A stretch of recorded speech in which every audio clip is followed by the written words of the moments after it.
ನೋಡಿ ಗೈಸ್, ಈ ನಾಯಿ ಮರಿ ಹಾಕಿದೆ, ಊಟಕ್ಕೋಸ್ಕರ ತುಂಬ ಒದ್ದಾಡ್ತಿದೆ. ಬಾ ಚಿಂಕು, ಇಲ್ಲಿ ಬಾ ಚಿಂಕು, ಬಾ ಮೇಲೆ ಬಾ, ಮೇಲೆ ಬಾ ಚಿಂಕು, ಮೇಲೆ ಬಾ, ಮೇಲೆ ಬಾ.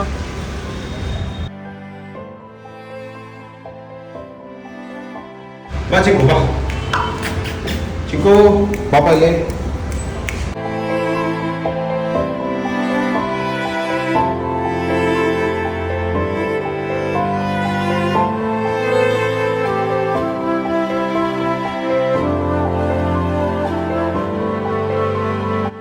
ನೋಡಿ ಫ್ರೆಂಡ್ಸ್, ಬೀದಿಯಲ್ಲಿ ಎಷ್ಟು ನಾಯಿಗಳಿರುತ್ತೆ, ತುಂಬ ಹೊಟ್ಟೆ ಹಸ್ಕೊಂಡಿರುತ್ತೆ. ನಿಮ್ಮ ಕೈಲಾದಷ್ಟು ಊಟ ಹಾಕಿ ನಾಯಿಗಳನ್ನು, ಪ್ರಾಣಿಗಳನ್ನು ಉಳಿಸೋಣಲ್ವಾ? ನೋಡಿ ಫ್ರೆಂಡ್ಸ್, ಈ ನಾಯಿ 4 ಮರಿಯಾಗಿದೆ, ಆದರೆ ಊಟ ಒಬ್ಬರು ಆಗ್ತಿಲ್ಲ. ಸೊ ನಮ್ಮ ಡೈಲಿ ಇವತ್ತಿಗೆ ಸತತವಾಗಿ 1 ವರ್ಷ ಆಯಿತು ಡೈಲಿ ಬಿಸ್ಕೆಟ್ ಹಾಲು ಆಗ್ತಾ ಇದೆ ನನ್ನ ಕೈಲಾದಷ್ಟು.